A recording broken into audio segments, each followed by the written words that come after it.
It's the good, the okay, the bad, and the ugly about Sunday's game against Chelsea. That and more on this episode of the Newcastle United Digest.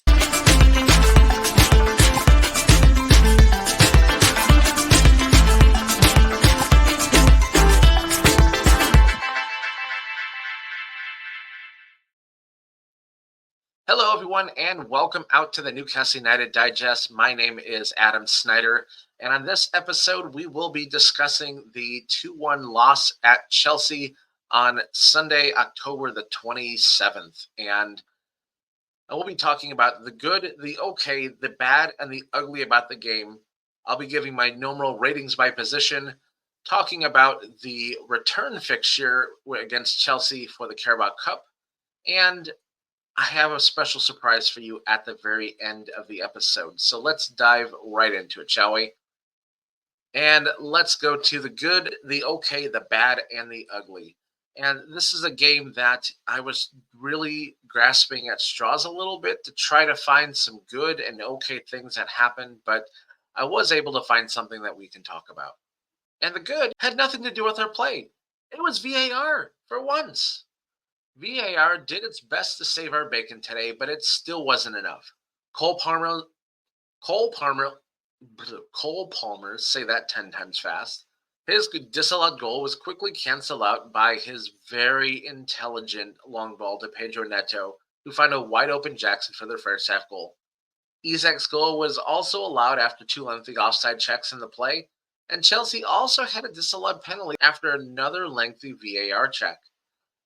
The only time where VAR didn't rule in our favor, and possibly should have, but not the way you think, was the penalty appeal on Bruno Guimaraes. There was some contact that he did incur. It did not initiate within the penalty area, but when you take a look at it and you take a look at some still frames, there's a very distinct possibility that Bruno was denied an obvious goal-scoring opportunity, and if that's the case, you're looking at a 10-man Chelsea for most of the game.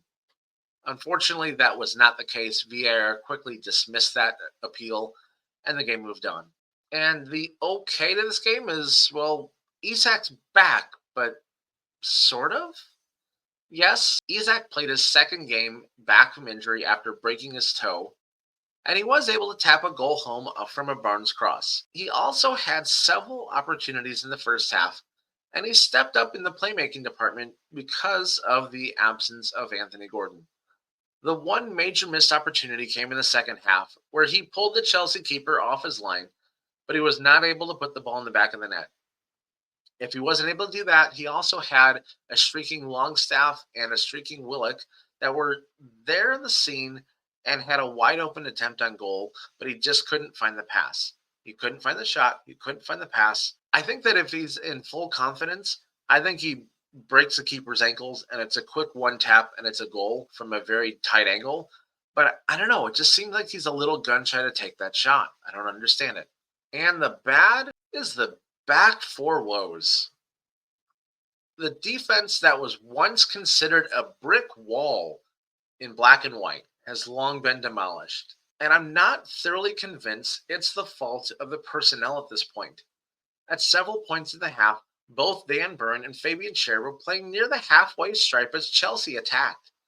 Several times, this gifted opportunities for Chelsea. The worst occasion was Bern's missed tackle in the midfield in the 4th minute.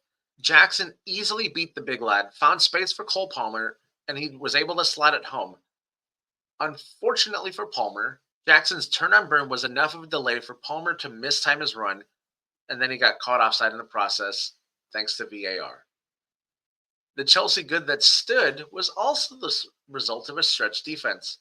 Tino Livramento was too aggressive on his coverage of Pedro Neto, and he got burned by Cole Palmer's pass. And the really, really, really ugly part was the midfield. Or should I say, what midfield? Or where's the midfield? Chelsea 100% bossed us on the pitch, especially in the first 20 minutes of the game. It's almost as if they took Eddie Howe's game plan, improved upon it, and shoved it back in our faces. The midfield was nowhere to be found in this portion of the game, and they were essentially stationary cones as Chelsea hit us with wave after wave of attack. I'm not sure if this situation triggered the center backs to cheat forward, but it certainly did not work. They were frequently dispossessed by Chelsea, and they loved to pounce on the counterattack. This was especially apparent when they were dispossessed in the first minute of the second half, and that resulted in a soft goal conceded by Nick. And now let's move on to my ratings by position for this game. And we're going to start with the goalkeeper, Nick Pope. I'm going to give him a 7 out of 10. Yes, Pope was hung out to dry in the first goal, and he made some solid saves when needed. However, he could have done a lot more to be in position for the second goal. I'm a former goalkeeper. One of the things I was always taught, never get beat on the short side. It's true for hockey, and it's true for soccer. On the plus side, I thought his distribution was solid, and he did come out and play sweeper keeper a couple of times, and those plays were very well timed. And the defense, like I talked about before, I'm going to give them a 5 out of 10 for this game. This game could have been a lot more lopsided had it not been for some key Pope saves. Livramento was burned on the first Chelsea goal by covering Neto too aggressively, and the center backs were way too aggressive in their tackles near midfield. That was very apparent on the disallowed goal for Cole Palmer early in the first half. And like I alluded before, midfield is getting a terrible rating, 4 out of 10 today. This is one of the worst performances I have seen from them all season, and there have been some absolute howlers from the midfield this year. They were beaten way too much in transition to the center stripe, and they really did not provide a lot of meaningful possession or creativity in the offensive third. At one point in the second half, in one of my group chats, I called their passing around the perimeter of the Chelsea penalty area too casual. And that was pretty much their MO the second half when they were out of ideas and Chelsea was stuck in. Very casual, meaningless possession that got us absolutely nowhere. The forwards, I'm going to give them a 6.5 out of 10. The goal that they did score was well worked, but they did not capitalize on other chances they had. And probably the worst offender was Miguel Almiron when he had the shot that was almost textbook to what he's used to scoring. Ball comes over his left shoulder, he rifles it off his left foot, in for a goal. Today, for whatever reason, his timing was off, and he just was not able to get a good, clean shot on goal. There were a couple of opportunities, a couple of skirmishes where they did create some good chances, and had it not been for some timely blocks by Chelsea defenders, we would have had some really good quality shots on goal. Unfortunately, defenders got in the way. Pesky defenders. And the set pieces for today, I'm going to give a 6 out of 10. They did well to defend Chelsea's set pieces, and they had a couple of good opportunities on the offensive side, but there wasn't anything really super threatening that forced Chelsea to really defend. And I'm really worried that if we're not scoring off the run of play, we're not scoring off the press, we're not scoring on the counter, and we're not scoring off of set pieces, where are the goals going to come from in the future? And that brings this game's overall score to a 5.7 out of 10. This is a performance where a lot of our squad's weaknesses, as well as Eddie Howe's inability to adapt and change to formation and or tactics, were glaringly obvious for even the least seasoned casual football fan to see. And now that we've talked about the game that is done and dusted and over with, we can move on to what could quite possibly be the second defeat to Chelsea in 3 or 4 days. And that is when we play them at home in the Carabao Cup.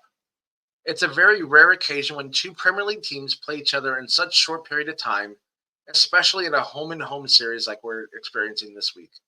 With 2 full days of recovery between games, as well as thinking about Arsenal the following Saturday, Eddie Howe has to determine the best balance between his best squad and not overloading his players prior to Saturday's match against the third place Gunners.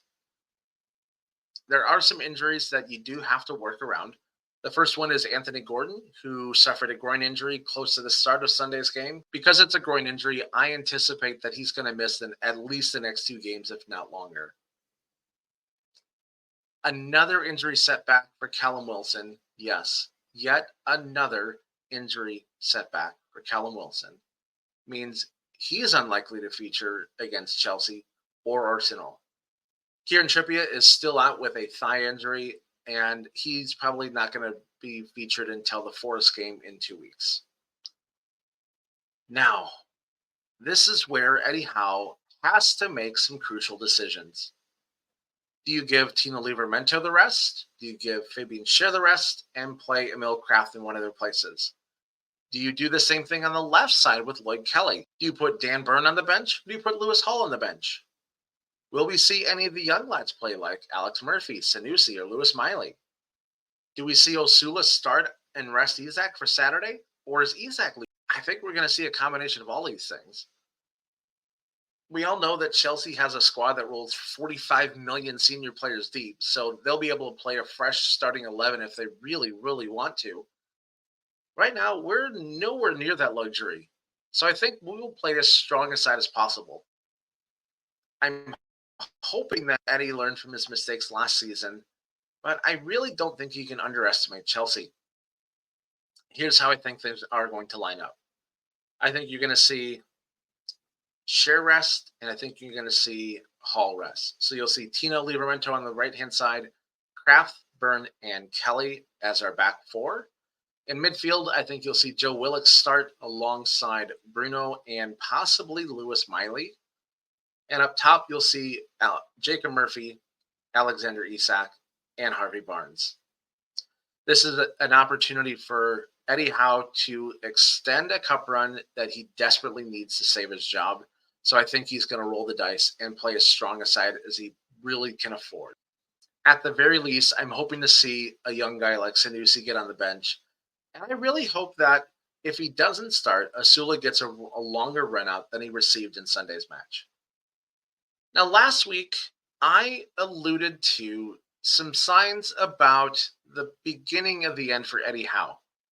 And unfortunately, that trend continued at Stamford Bridge on Sunday. So you're going to start hearing the hashtag Eddie out drum beating a little bit louder with every match that goes by without a win. Pundits of all kinds, former players, journalists, and armchair pundits alike have all heaped a lot of criticism on Newcastle's performance and how Eddie Howe has the team set up, changing tactics as the team progresses, and what needs to change in order to get the most out of Newcastle's squad. Some of these things must happen in the cup match on Tuesday or in the near future to turn things around. Here are what I think are Eddie Howe's necessary changes going forward. And the first thing on that list is change the formation. With our personnel and their styles, the 4-3-3 is simply not working this season.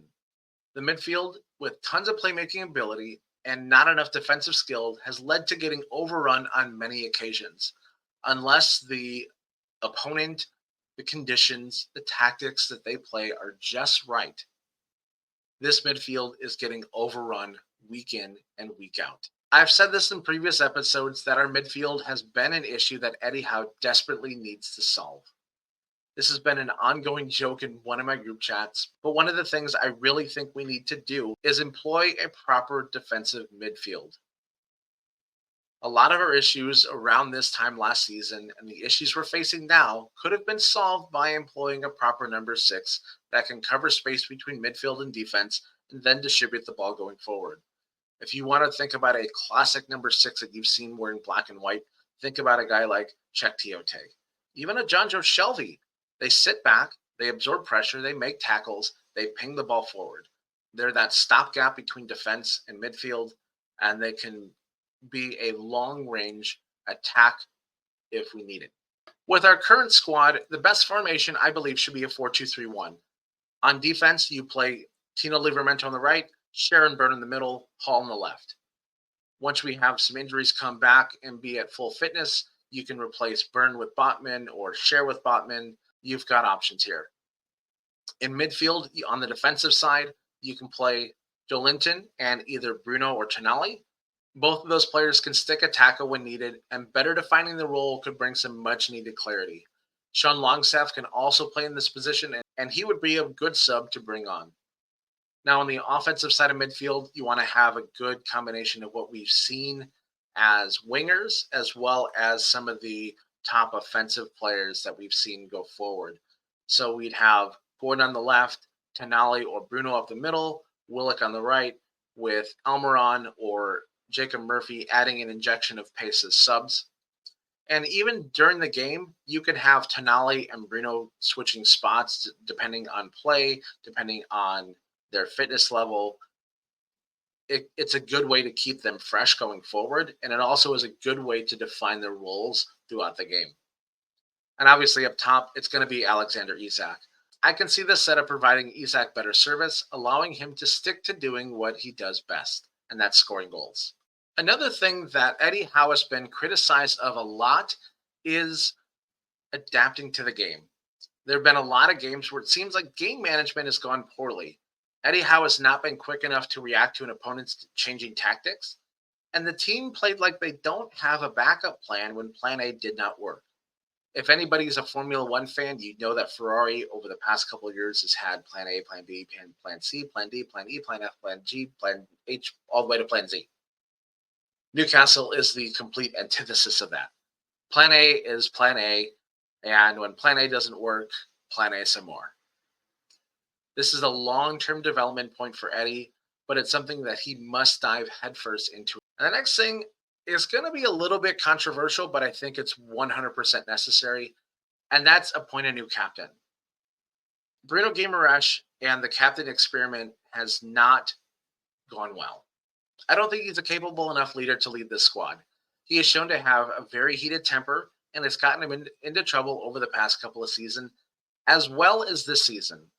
I've also seen instances where Bruno has tried too hard to make a play, as if he thinks that captain's armband is a superhero cape.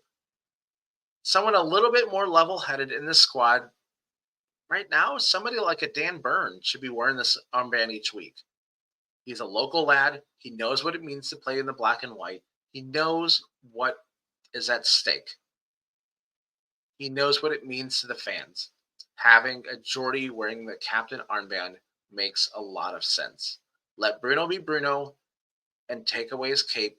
And lastly, let the center backs play center back. There have been two instances that either led to a goal or there was a disallowed goal because a center back was way too far up the pitch and in a situation where they had no business being up the pitch. Brighton's goal last week was like this, and the disallowed goal to Cole Palmer this week. Both of them. Burn was way up field. Cher was way upfield. What are they doing up there? There's no reason to be that aggressive. Let center backs play center back. Let midfielders play midfield. Don't let them get tangled up and don't let them get confused because this is what happens.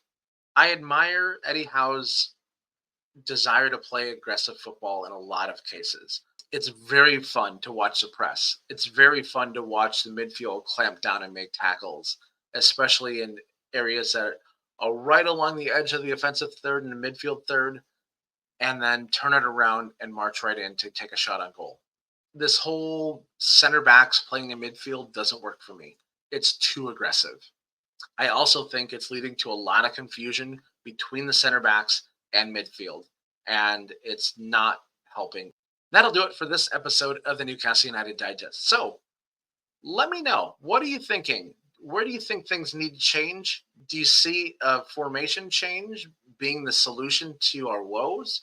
Do you see a personnel change in some areas? Do you see some tactical changes that need to take place? Let us know in the comments. And of course, if you are not a subscriber yet and you are enjoying what you see on the channel, please hit that subscribe button and hit the bell so you get notified when new episodes come up. This is Adam Snyder, and until next time, ahoy the lads. Bye for now.